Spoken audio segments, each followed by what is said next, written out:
Hello, and welcome to Champion Your Culture, the podcast where we dive deep into the heart of leadership and organizational culture. I'm Ryan McCarty. And I'm George Rogers. Together, we're here to guide you on a journey of personal and professional growth. Every week, we bring you insights, stories, and strategies to help you and your company thrive in today's dynamic world. So whether you're leading a team, running a business, or just eager to make a positive impact, you are in the right place. Let's jump right into today's show and champion a culture of purpose and passion. Welcome to Champion Your Culture.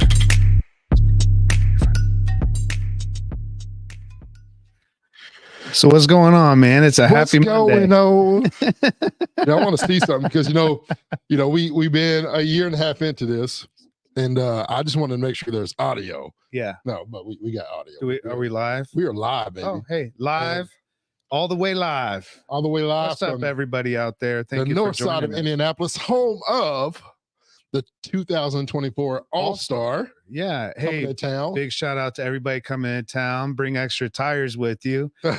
We've got surprises. So as we kick it off welcome everybody again to Champion Your Culture, the podcast, powered by Culture Good. Yeah. Hey, listen, as we start this, kick it off, we always kind of collab and have a conversation, but I think we need to have a serious conversation real quick. Mm-hmm. For all those people who are going to be coming and visiting. Some people are already arriving. The Super Bowl ended yesterday. Yeah. So people are packing up from the Super Bowl and then this week coming into downtown Indy. Yeah, Naptown. Home of St. Elmo's famous cocktail shrimp. Yeah, you have to definitely get the shrimp if you're in town. Home of potholes. Yes. Yeah.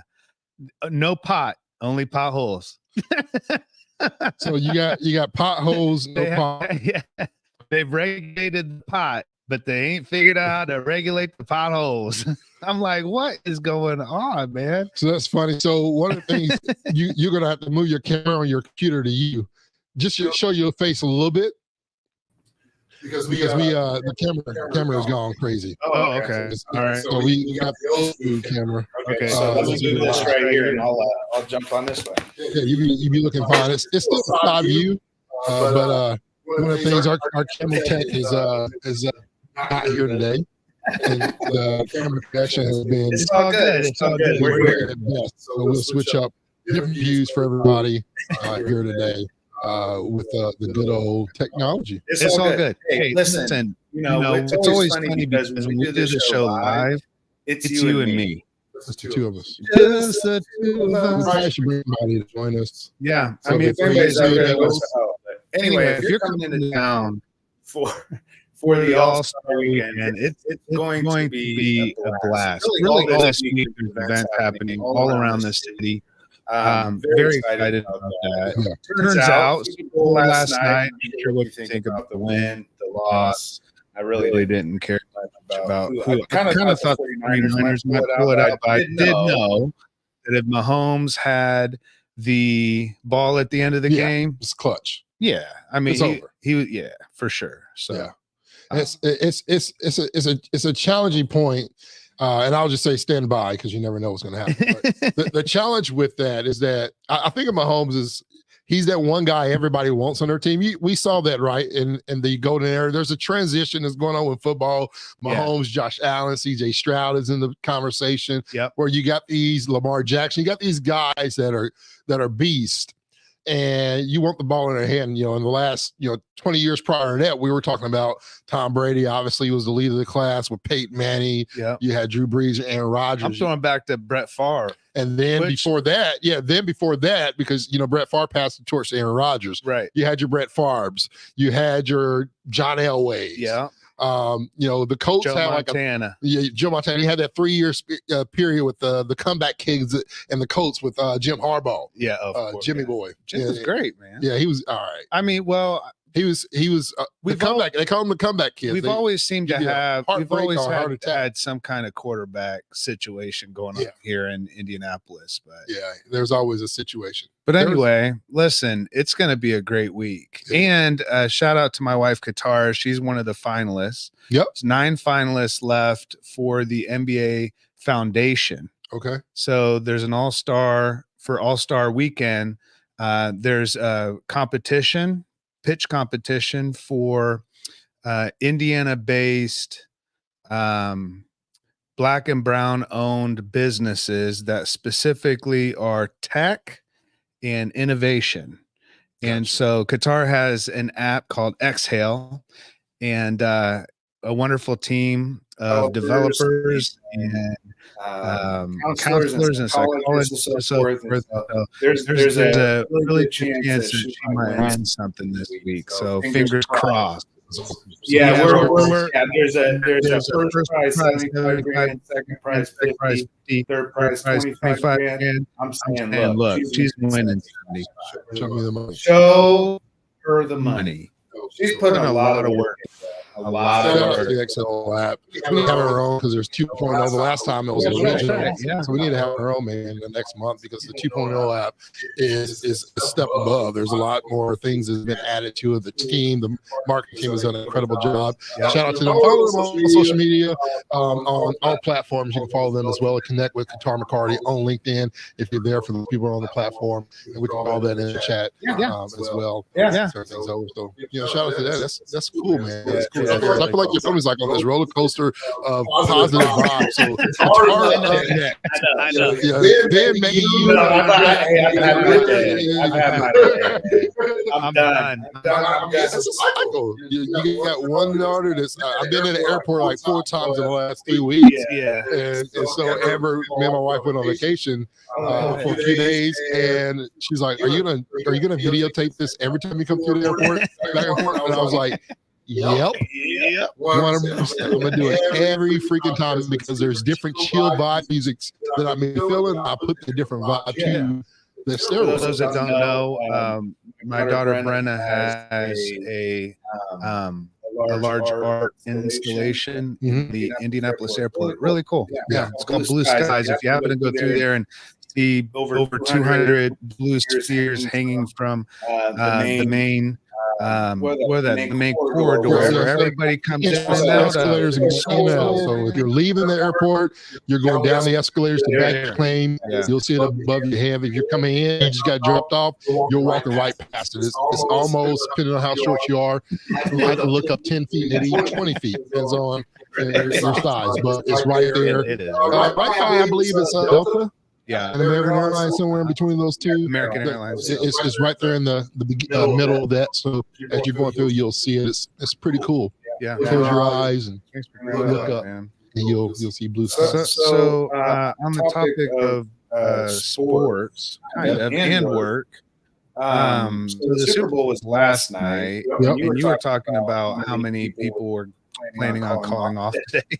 So UKG, shout out to UKG, great people over there, great team as well. And they had an interesting thing that kind of caught my attention last night about, it was a previous post, so it wasn't necessarily last night's post, but they had a post about the amount of people who are going to call off. Over 16 million people. 16 million. Over 16 million were calling off. Will call off today because of the Super Bowl. Because of the Super Bowl. So they're saying today that 16 million people are going to call off, and the reason why they're going to call off is because they are going to experience. They're going to experience the Super Bowl flu. Okay. Also known as a Super Bowl hangover, also known as I either ate, drank, or don't want to do too much on Monday. Yeah. Or I guess the other one is my team lost and or won, so I want to celebrate a little bit extra. Yeah. For a lot of people, there's a little extracurricular activity on drinkage. Oh, because every time Taylor Swift came on, there was a shot. There was a shot. There was a you had to eat. Yeah. You had to do something. There's like 6 different things you had to do. If they mention her, you had to do this, right? And so some people, we mixed it up a little bit because not everybody drinks. And so we did like a spice. Like nobody likes to eat a lot of hot stuff. Some people do. I'll say that. Yeah. But there's not like that. That's something everybody can do. So we had some different spices. You kind of just take one to the head. So it was interesting. We mixed it up.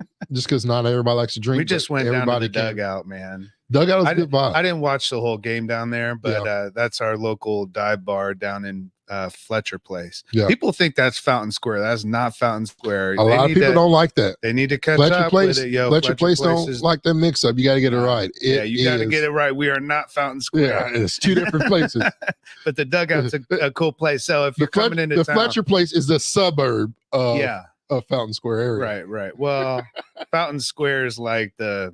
Are y'all trying to get your own little mayor? Would you be the mayor? I mean, there's only what? I don't want to be the mayor. 150 of you over there. I want to be the mayor of my patio.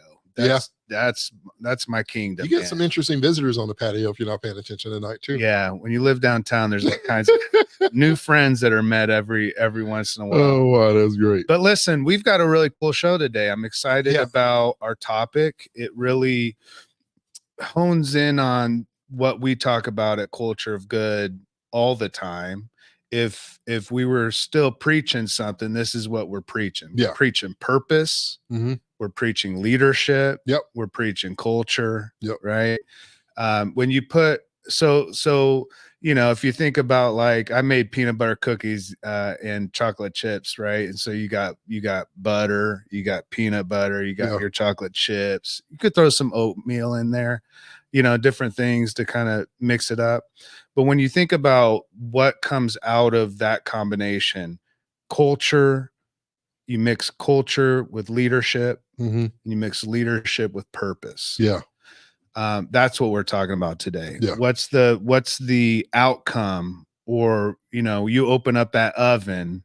What is that sense that you get that you're about to tear that up? You know what I'm saying? It's like, I'm about to eat this cake or these cookies. You know what I'm saying? Like, what's the flavor that comes out of that kind of mixture?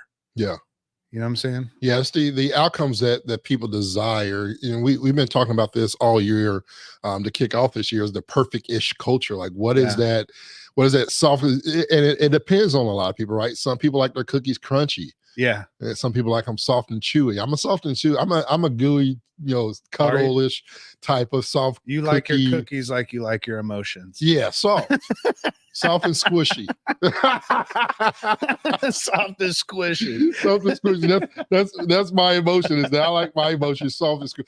I'm a soft guy, but that's empathy, that's compassion. Because I've seen a lot of things. I was thinking about this, and a lot of this conversation was driven by one of our 5 promises, driving business, and being data driven with that as well.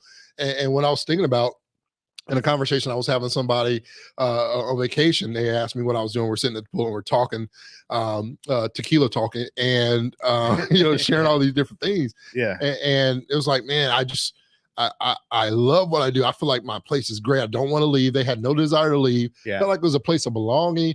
Felt like they were connected to the leadership was cool. They actually cared about people. Yeah. But there was sometimes this disconnect, right? And so knowing your people, knowing your ingredients and how you like it, right? If you want crunchy cookie, but George wants a soft cookie, there's going to be some a pullout of the oven where you're like, all right, this is for George, or we're going to put it on a totally different tray, right? To know that, hey, at 15 minutes, this is George's tray. 25 minutes, this is Ryan's tray, so on and so forth. With this conversation I was describing with this couple, is that everybody is different. Yeah. Just like they were getting married. They were staying for 2 weeks and getting married. They asked me to stay and marry them. And I was like, I'm out of the budget. For weddings and funerals, it costs too much for me to do those. Right. And, but how I described it is the calls that we have. Yeah. Right. Through our 2-day certification coming up here at the end of the month. One of the things that we talk about in the very beginning is creating the calls. What is your calls? What is that why? What is that connection? Because we can talk about driving the business, and at the end of the day, employees and employers understand the purpose of business. Yeah. Is to make money. Yeah. We understand that, but how do you go beyond driving the business with purpose? Yeah. And so we were talking about those things, and we were talking about some key elements, and I asked them what's important to them when working with a company. Well, as we've seen with research over the last 2-3 years, well-being and development has been like that kiss. Yeah. They want to know that they're taken care of, not just financially, but physically and emotionally, mentally, that people care for them, that they have time to care for themselves. Yeah. And also grow and develop to be that man or woman personally and professionally. Yeah. That was a key part of that. And so the heartbeat behind all of that was really tied to how do we finish it? Mm-hmm. How do we finish it? I think you got to know, and I said it earlier, I ain't gonna say it again. So I'm gonna rephrase it. I think you got to know your employees, the temperature and the time. Yeah. And what's, and, you know, to your point too, it's like, for me, when you're talking about that, as far as like what types of cookies and stuff, my brain goes to everybody has a different taste for different things. Yeah.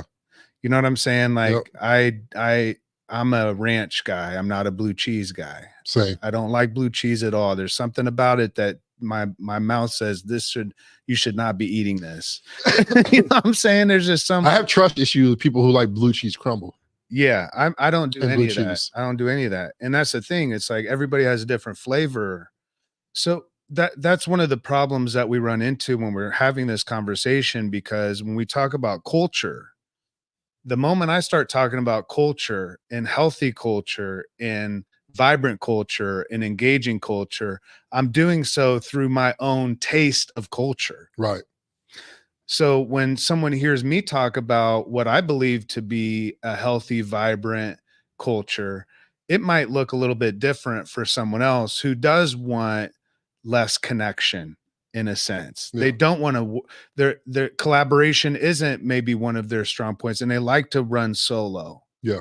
And their work experience is actually, for them, they deem it even worse if they have to get in a group and work together. You know what I'm saying? And I'm not suggesting one's right or one's wrong. I'm just saying, like, sometimes when we're talking about what is a good culture, we're talking about it through our lens, right, through our perspective. And really, we have to understand that culture is good when it aligns with your values and your passion in your heart and your purpose. Right. When we think about how do we drive the business with purpose, well, how else do we drive the business? Yeah. You know, we can drive the business through micromanagement. We can drive the business through all sorts of different catalysts. But when we think about how purpose drives business, specifically as a case study, when we look at TCC, the cellular connection, and when we launched Culture of Good, what we found was that the business grew in profit as the people grew in purpose. So literally, as people engage and grow in purpose, the business grows in profit. That's what happened. There was more than a correlation. It was a causation. The growth of people knowing what their purpose was at work, what the purpose of work was, what the purpose of the company was, the vision that was very clear and it was articulated, it was compelling, it was moving, people wanted to be a part of it. That's what a cause is. When you're talking about identifying your cause, we're not talking about like, well, we help pets, animals. Well, great, you know? All right, talk to you later. No, what's the compelling reason? Right. Give me the most compelling reason for me to want to work for you, to continue to work for you, to want to tell my friends about you. What's the most compelling reason that you can give me that I want to do business with you? That's what the differentiator in business goes beyond just like your products are really good and your service is spectacular. What makes you different is you have a purpose. That's the fingerprint of your business. That's the heartbeat and the essence and the soul of your company. You know what I'm saying? So let's dive into this, because I want to hit we've done really good over the last couple of weeks. We're hitting three points. So let's dive into this and really give a lot of people have been excited. Some of the feedback we got is, man, I'm loving the content that you're giving. Been able to keep it simple with these notes. And so for those people who are driving, if you want to pull over, that's been a natural comment we've been getting. We need to shout those people out on there as well. But when it comes to empowering leaders, to drive business, not with profit, but with purpose. Number one, cultivating a purpose-driven culture. This is what we talk about. This is our passion behind championing your culture.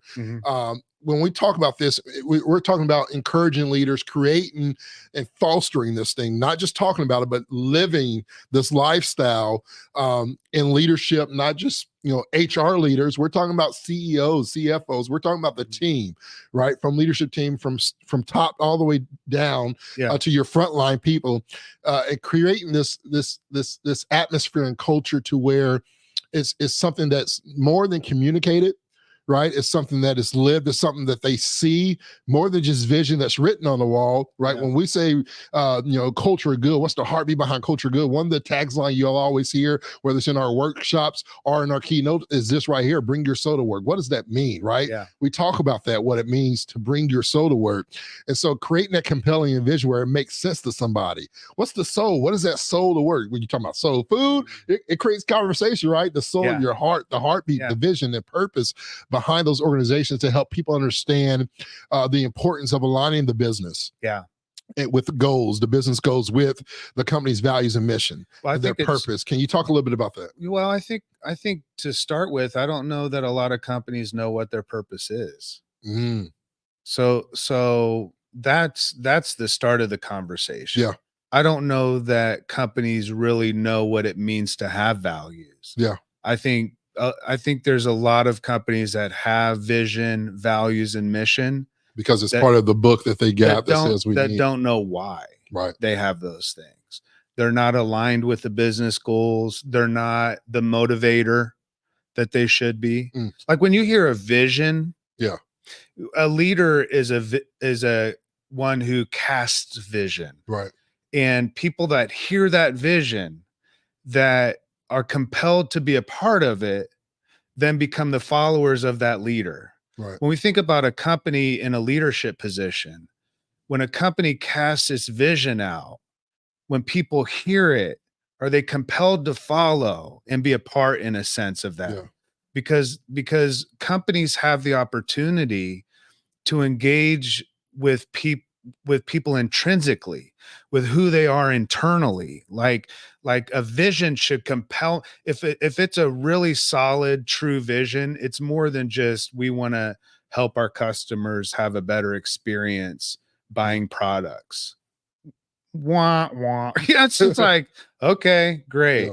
But a vision that changes the world, a vision that has impact. When we talk about a culture of good and a culture that's purpose driven, it has a purpose because it has a why. Yeah. There's a reason it exists. What is the most compelling reason? If you're listening to this, what's the most compelling reason that you can give me as to why your business exists? Yeah. Because when we talk about the first rule of business is what? To stay in business. Because if you don't stay in business, there are no other rules. But the second part of that rule is to know why you're in business in the first place. Yeah. That's purpose. So when we talk about purpose, vision, values, mission, all the things that make up what we would say are the components, or what I call the language of culture. When we talk about the language of culture, our mottos, right? Every movement has a motto, has a statement, has something that people want to get behind. Yeah. And so when we're talking about a purpose-driven culture, we're talking about a purpose that most people feel, believe, and behave most of the time. Yeah. If you don't have a purpose that most people are feeling, believing, and behaving most of the time, you do not have a purpose-driven culture. Yeah. You might have some purpose in your company, but in terms of a purpose-driven culture, the culture is where everybody's feeling it. When you go to work, you feel this sense of purpose. Yeah. When you're with your team, the team they understand the goals of the business and how they align with that purpose, with the vision of the organization, with the vision that the leadership has. That's what I'm connected with. That's what I'm engaged with. That's where I get fulfillment from, is that I know collectively I'm a part of something bigger than myself, right? No matter how shitty life is, man, I can go to work and I can discover a sense of purpose in my life. Yeah. That feels good, man. Right. It feels good to care about each other and to do the good things that are the soft and squishy stuff. Yeah. Because our soul is that way, but it's also powerful. because it does drive the business. To your point, that's one of our values, right? Yeah. Our promise is like, we're going to drive the business to greater success. Yeah. I think of it in the sense, and we talked a little sports. We're always talking sports, whether it's here or the dugout.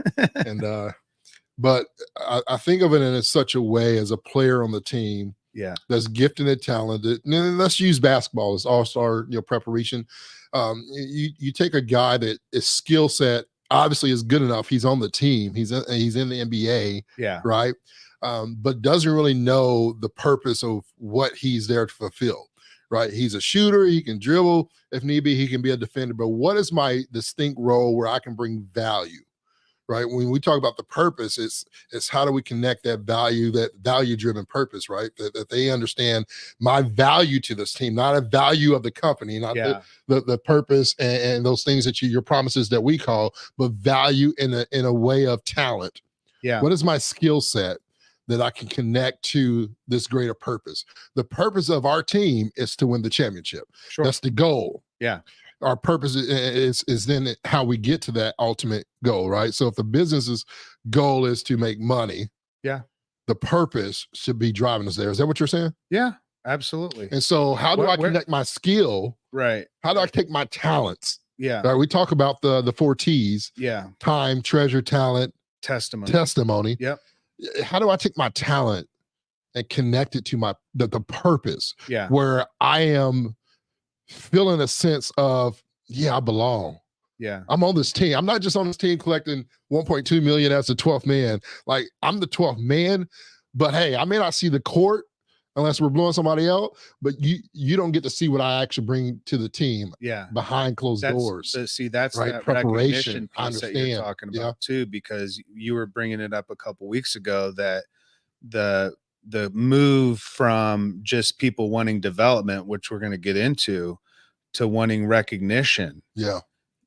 Because I think during the pandemic, we kind of got separated and lost in a sense, and people are wanting, I used to talk about it years ago. I heard a leader tell me that, everybody's walking around with a sign around their neck, like a necklace that says, "Tell me I'm important." Yeah. Like, tell me I matter. To what you're talking about, we're wanting to know that our contribution has meaning. Yeah. I'll give more above and beyond if I know that my contribution is recognized, that it's appreciated, that it's seen, is what you're talking about, that I'm seen. Yeah. That when we're talking about mixing leadership with culture with purpose, that's what comes out of that. Right. It's a culture of recognition. It's a culture of trust. It's all the stuff that we're talking about, right? Purpose is that driver, though. It's like, at the end of the day, what are we doing here and why are we doing it? Yeah. What are we doing here and why are we doing it? And recognizing as leaders that we have the profound opportunity to connect to people, team members, to each other, colleagues, peers, and to be able to say, this is why you're important. Yeah. How do we do that? By saying thank you. Yeah. For what you did Tuesday, right? Thank you for going above and beyond. Then all of a sudden, it's like it's starting to create this understanding that we're collectively working together towards something, but people need that recognition. That's so true. Yeah. So true. So we have that purpose-driven culture, creating that drive, understanding what it means. We can go into depth and details about that, because I think that breaks off into many things. As we were saying, the purpose of that, discovering the purpose, understanding your purpose and your values, and having it align with everything that you're doing. Then we talk about, number 2, the investment, right? I always say inspect what you expect, right? And part of that inspection is, what are we investing into our people? Because we're sure as a business, and I'm talking to our employers now, and to myself as a leader and the former business owner, I understand I'm expecting something in return. There's a ROI if I hire you, sure, right?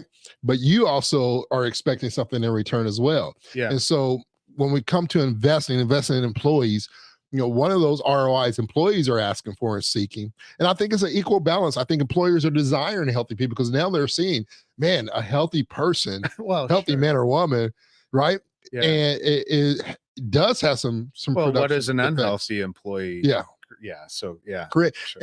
And there's certain industries that have been able to get around unhealthy employees where they're able to and hire anybody, plug and play. Yeah. But man, we hope we can just plug and play and hit a home run every once in a while versus saying, hey, why don't we just develop and get healthy people? We're saying here, invest in employees' well-being and development, even if they're not healthy coming in, and give them health, right? Yeah. Provide health opportunities. What does that look like for them? What does it look like to create a healthy environment?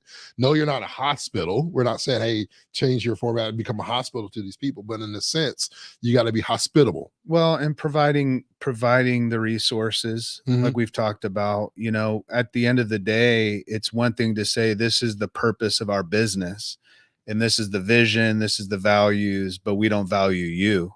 Yeah. See what I'm saying? Like, why do you share as a business if you don't value people? And this is the problem, because when we talk about leadership, we're talking about leading human beings. We're not talking about leading a business. Yeah. We manage businesses, we lead people. And so when we think about what it really requires of us to lead, we're looking at investing in someone and seeing their potential. I know you bring up all the time, like it's Christmas morning. Yeah. When you meet someone, because you're looking at this person and saying, what's inside of that person? Like, what is the potential there? Yeah. And as you work with someone, you see greater potential, right? You get to know them more. And as a part of that too, is we're investing in people, we're investing through a myriad of different things. We could be investing through workshops, through one-off trainings, through development. We talk about the difference between training and development. Training being a series of videos that you might watch for 6 weeks, but development is like, I'm investing in someone long-term. Yeah. And when we do that, what I believe it does is it creates a culture, it fosters a culture where people see themselves there long-term. Whether they're there long-term or not. When I start talking to you about the next 12 months, what does that do? That doesn't mean that you're guaranteed a job for the next 12 months, but what that does is that lets you see yourself working and see yourself being developed and see yourself growing as a human being over the next 12 months. And that's really what we're saying, is like, you can't just talk about your values as a business until you start valuing the people that work for you. Yeah. Sure. If they don't feel valued, you could talk about vision, values, purpose. It's all BS. Yeah. People you can't see right expect past something it. that they don't have too. I think that's the part of the development side that employers are learning is that, man, I'm expecting everybody to be the person they're replacing, or that person that's an A-lister. And you got to develop those things. Some people come with experience, and I always take it as in. I had an interesting reminder of myself, is that when I think about people expecting certain things from me, part of me wants to say, listen, you got to go all the way to the old George. Like, you're expecting all these crazy things, but where does that come from? And how do we get another George? Well, you got to go ask my first employer that hired me and ask what they got. Because the George I am today is not the George I was even 5 years ago. There's been development along that line. And I say that to say, some people can only give what they received. And if they have not received leadership, good leadership, if you've not experienced it, you know what I'm saying? Like, if you've not, if all you've heard all your life is a parent or an adult verbally abusive, you don't know what it's like to be appreciated in a sense. I don't know. And so you say, it's hard for me to connect. I love to connect with people. And I say it because, man, I love to connect with people. I genuinely do. And I feel like, man, why don't I connect? Why aren't they receiving this like encouragement and recognition? They're not used to it. So how do you connect to the person who's not used to receiving recognition? You got to learn that language, and that communication is the factor, connecting with them where you can. And I go back to the F3 feel, felt, found so often in leadership when I'm coaching people, is that you got to find a connection. There's a connection to all of us. And it's different. Yeah. You know, some people are 2-pronged, some people are 3-pronged. And I think of all the different adapters. Some people are USB-C, some people are USB, some people are battery. Yeah. You got to figure out, charge them up however you can. But there's a connection. There's a connection. How do you connect is the challenge. Finding out how to connect with Ryan can be difficult for many people, right? But for me, I understand. I've learned how to connect. Right? Well, and that's the idea, right? Is like when we hire someone, we want to hire a finished product, but every time you hire someone, you're hiring raw material. Yeah. And that's what we have to get into, that understanding that we're hiring raw material, not finished products. Yeah. And that speaks of opportunity. That speaks of what could be the potential with this individual in this workplace. But if we don't already have a culture of purpose that's purpose driven, then we don't have leaders that think that way. And so when we hire someone, to your point, that's raw material, sometimes they don't make it because we have expectations that they're going to be more finished than what they are. Yeah. And you know, it's like you know, your resume is like glamour shots, man. You know, like the old JC Penney's. It's all faded and looks all, you know, those glamour shots look horrible today, but back in the day, you know, you'd see somebody's glamour shot and then you meet them and you're like, that ain't the same. Or like, you know, I mean, it's like the food stuff. Like, the food on TV never looks like the food. Nah, it's like getting, you ask for a sandwich. Hiring someone today is like getting catfished, man. Yeah. It is. Yeah. It's like, is this the same person that was it? Is this the same? Good analogy. Resume? I like that. I like that. I'm gonna hit the save button on that one because that just made the list. That just made it. That was perfect because I think about that and it's true, man. I just go back to the food. I see a good steak or a cheeseburger, and I'm thinking, man, the lettuce looks a lot less, you know, appetizing on that salad than it did when I was watching the commercial. Or I saw the picture. I'm looking at the coupon I'm bringing in for my food. Yeah, and I'm like, this ain't a line, and it looks a lot smaller. Yeah, and that's kind of what it is. You know, we live in a world where we have to put our best foot forward. Yeah. But then as we start to get to know people, we have to understand, and we have to also understand that people want growth. People want development. It's not like people are coming into work saying, I want to stay in the skill set I'm at.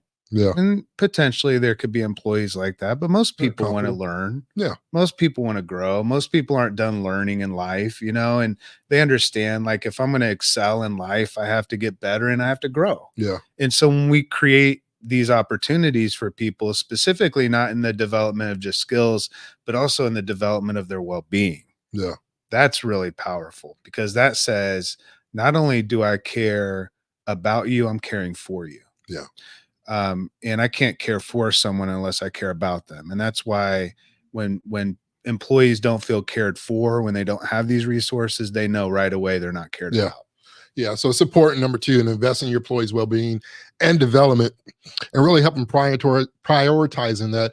When I think about well-being, and I want to make this clear, whether it's with work-life balance, whether it's with the mental health support, it still looks different between George, Ryan, Sarah, and Shirley. Everything looks different. Work-life rhythm, as we said, instead of balance, looks different for a lot of people. So making sure we as leaders on the employer side, we take that in consideration when we create strategies and initiatives that says, hey, we care for our people's mental health. We care for their well-being. Don't create it with your budget in mind or create it that fits your business purpose, a profit. Create it for your people's purpose. Yeah. Right. Not for your business profit. It's for people purpose. What does work-life balance look like? Not for the company, but for our people. And in order to get that, it takes that conversation then to say with our team and our people, what does it look like? And so it's not something that you're handed down. It's something that you're creating together to create those initiatives, to be able to provide the proper resources then on top of the mental health support, providing the resources needed to then build upon that, to really invest in those training programs, whether it's, you know, well-being or development within that person. Having that conversation, to me, this is the fight that I fight for the people.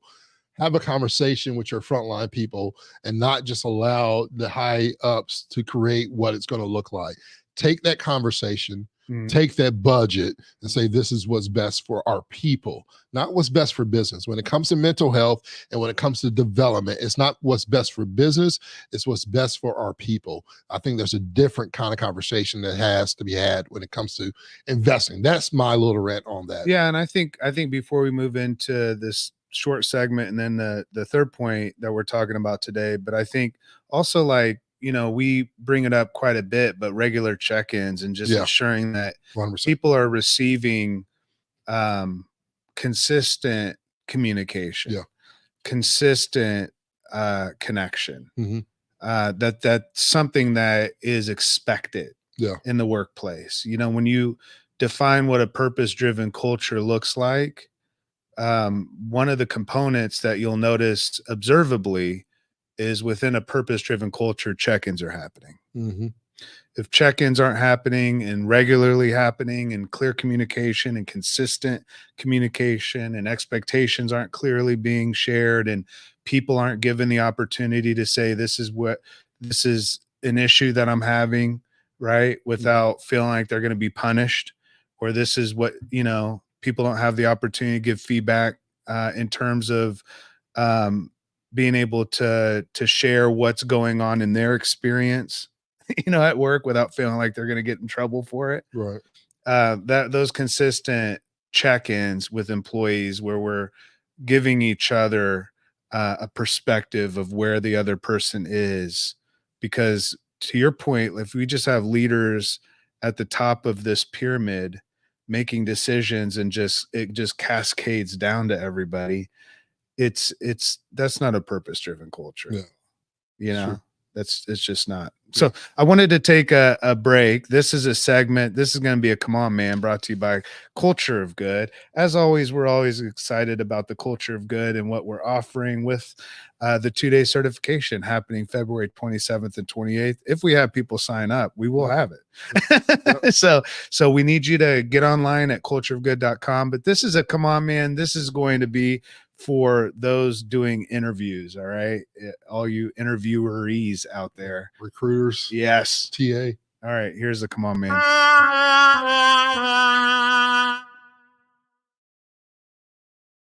All right. So here's a couple of them. This one's called The Wizarding World of Interviews.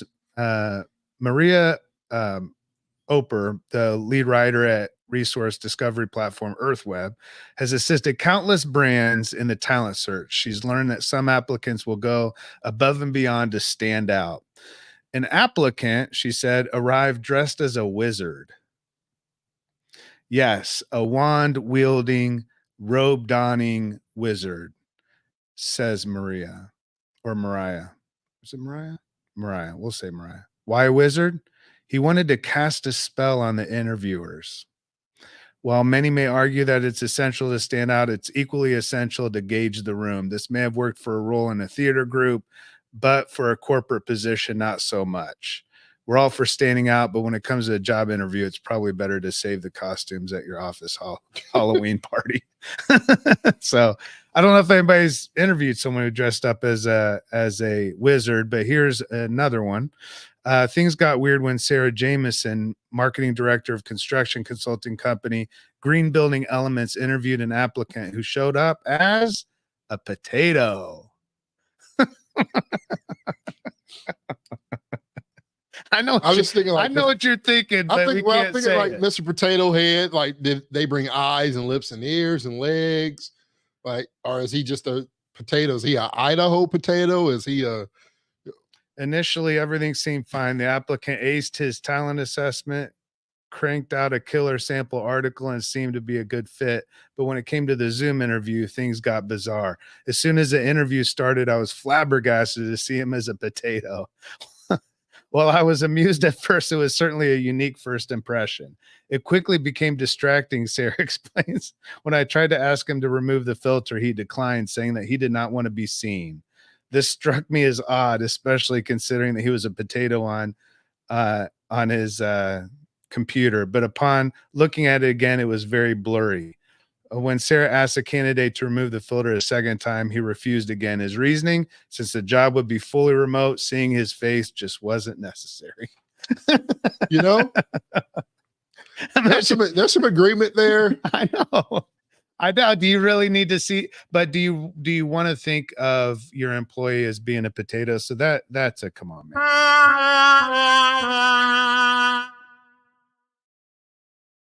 No, I'm thinking. I gotta think this through. I've always been a type for any type of if it's a video meeting, you put your camera on. Yeah. Anything else is a sign of disrespect, unless you're driving or you have bad reception. Yeah. What about bad hair? I don't care. Put a hat on. Yes. I want to see your face because, especially during the pandemic and even post, I just want to know that I have you have my attention and I have yours. Yeah. If you're just otherwise, I would say just get on the phone call. Like you're driving or ill, or no, if you're driving or if you're ill, I don't want you showing up for it. I don't care how mandatory it is. Like if you're not feeling good, legitimately, yeah, take care of yourself. That's mental health and well-being, right? Yeah. Don't always feel like I got to be there because I have to because my boss said I had. No, take care of yourself physically. Otherwise, it's going to be more than a physical ailment, right? Yeah. And so, or if it's like you got to be there, mental health day or something like that. Yeah, understandable. Like if you got bad reception, traveling and you're connecting, whatever, or if you're driving. What if you were really a potato? What if that wasn't a filter? If you identified as a potato? No. What if you really were a potato? I would have problems with that, Ryan. I don't think that's. I don't. You're like, why are you? I don't think that. That's not even hypothetical, is it? I'm just saying, what if the guy was a potato and he's like, is he a puppeteer type person? And there's a potato that he's talking as the potato. He's the voice. Hey, this is George, the voice of the potato. No, let's get past it. Let's move on. All right, because we can go down this rabbit hole and make for the next hour. But let's get to number 3. So HR is like a potato. Yes. How is that? Well, that's the segment coming up. I got some things that we'll talk about. We'll talk about that coming in March. Segment HR is like a potato. All right, I got you. It can be hard. It can be soft. All right. Number 1, or bold. Cultivate a purpose-driven culture. Number 2, invest in employees' well-being and development. Number 3, create a cause to galvanize the employees. Yeah. This is defining that compelling cause, right? So we talked about the vision. How is the vision lived out? When we have a cause, we have what's called a cause statement. Yeah. So it's a statement that's really a mission statement in a sense, but it speaks to the purpose of your business and the passion of the impact. Yeah. So let's rewind a little bit. We talked about the purpose and the cause. How does those two connect? Yeah. I want to make sure people understand and follow us, because when we talk about creating this cause and you're saying a cause statement, I want them to understand what that looks like from their perspective as well. Yeah. So a cause statement, when you talk about cause, you're talking about a livable, actionable purpose. Okay. That's what I'm saying. Yeah. So when I ask you, George, what is your cause? It's going to speak to how you want to make an impact, right? Where you find purpose and fulfillment in making a difference. So that could be, your cause could be mentorship. Yeah. Right. Now, how that's lived out looks different for you as someone else who's a mentor, in the same way with business. So within business, you have a cause or a purpose or something that you're compelled to do to make a difference and an impact. Yeah. That's what a cause is. With a cause statement, the cause statement really does connect the purpose to the business, because the cause statement or how people speak about the cause, it is a language that every culture is defined by. So when you think about culture, every culture has a certain vocabulary. They have certain things that are, so when we talk about 5 promises in this building, it's part of our culture. Yeah. People know it, they see it, they sense it, they feel it. It's a part of meetings. It's a part of vision casting. It's a part of workshops. It's a part of calls, weekly check-ins and huddles. Like it's just kind of baked into all of that. And I think when we have a cause statement, it's a collective way for everyone to find purpose together. So your purpose might be mentorship. My purpose might be animal care, right? Animal adoption, right? So we have two different causes individually, but as a team, when we're working together, we might say, all right, you care about mentorship, I care about animals, but what can we care about together?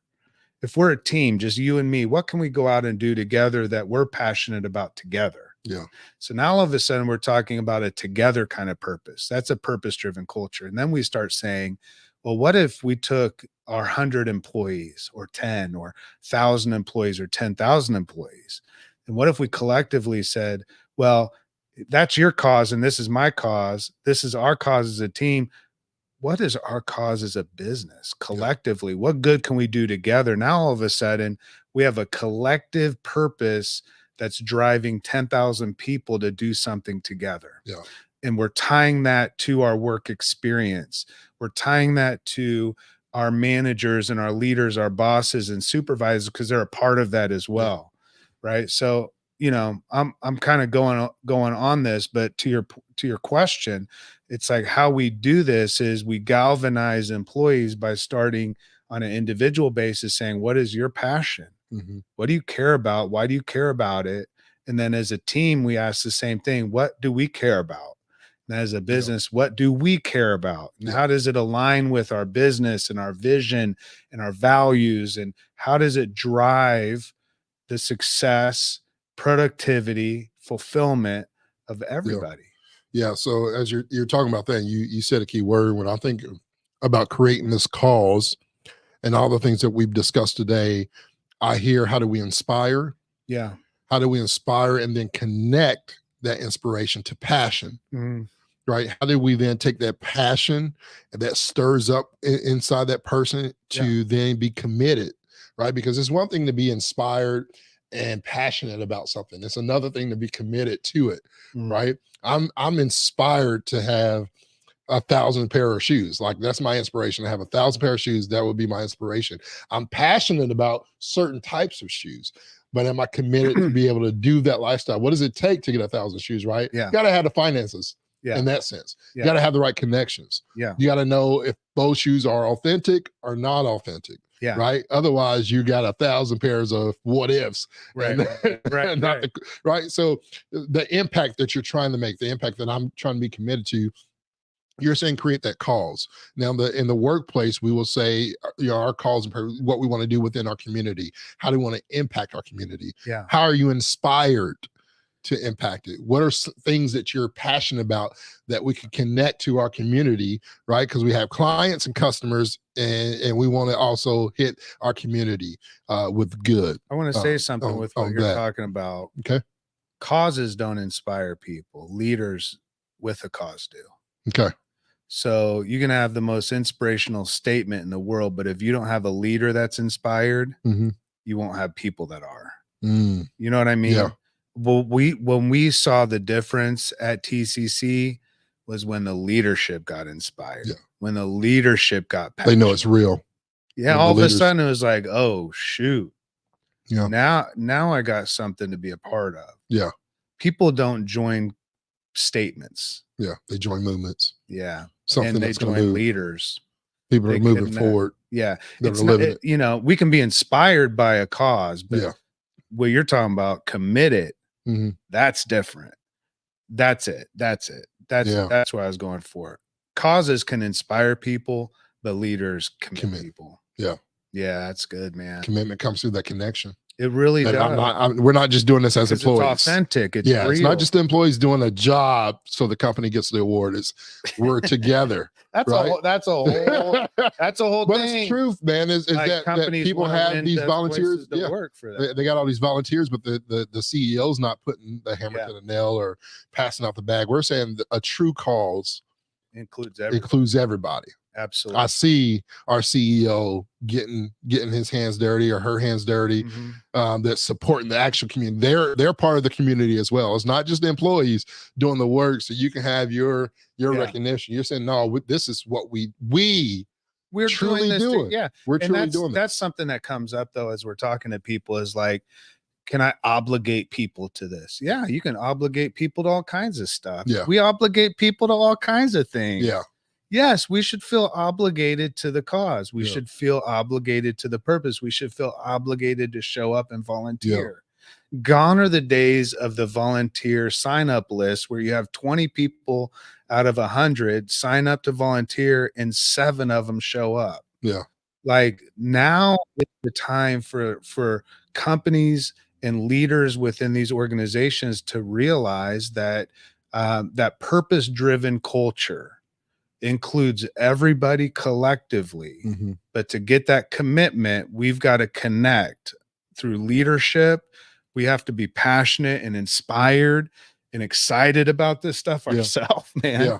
Because if not, it's just another program. It's just another volunteer opportunity, and it's all surface level. Yeah. We get down to the soul stuff.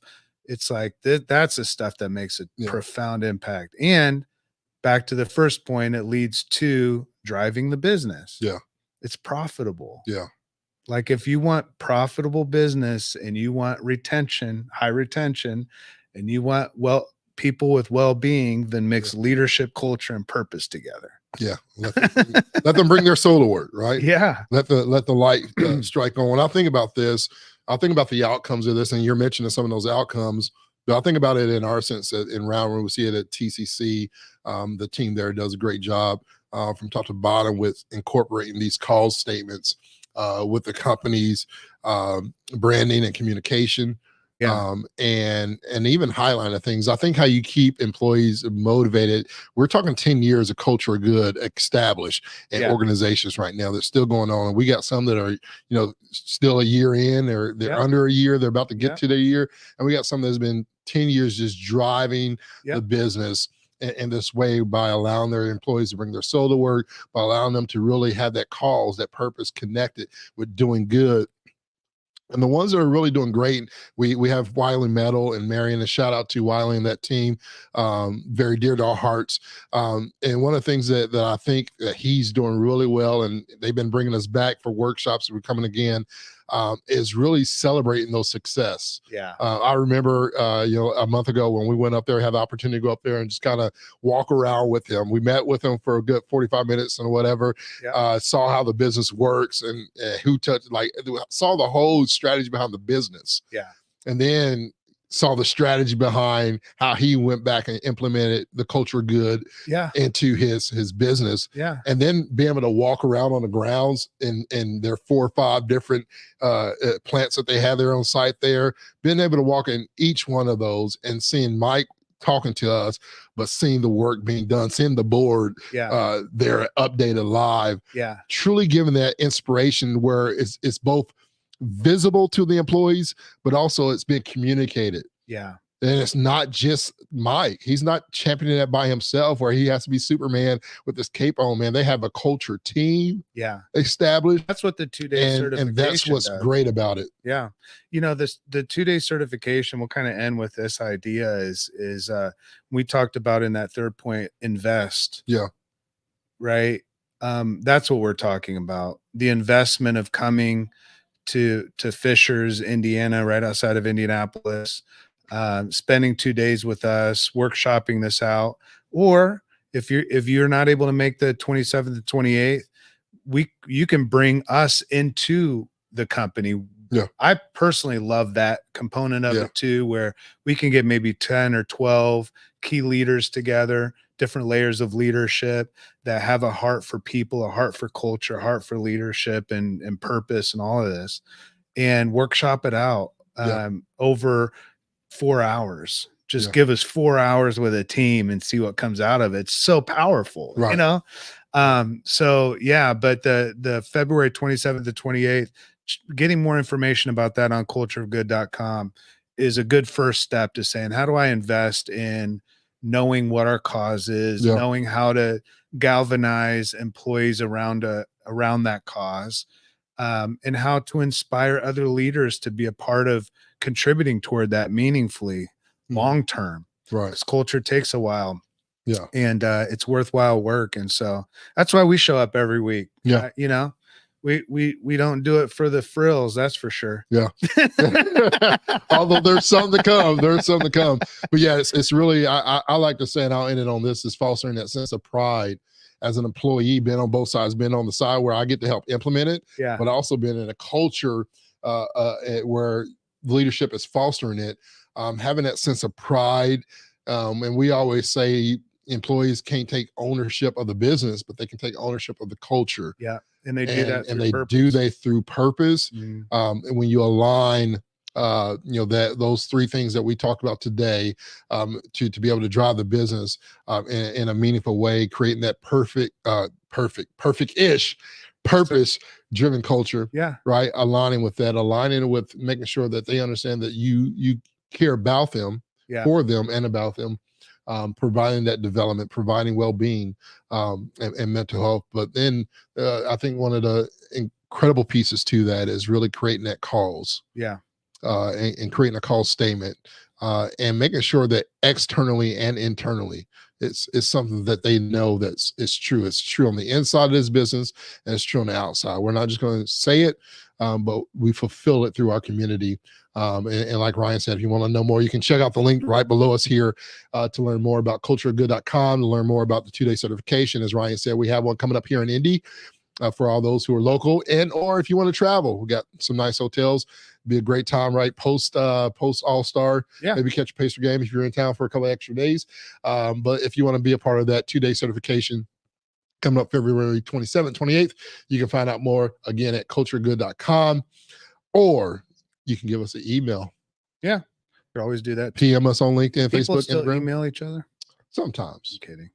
Sometimes. Yeah. It's like it's going to go away like the business card, I think. Yeah. Anyway. All right. Hey, we love y'all. Hope you're doing well. And we'll see you back next week on Champion Your Culture. Thank you for tuning in to Champion Your Culture. We hope today's episode has sparked new ideas and inspiration for your journey in leadership and cultural development. Building a culture good is a collective effort. If you found value in conversations today, please subscribe to our podcast.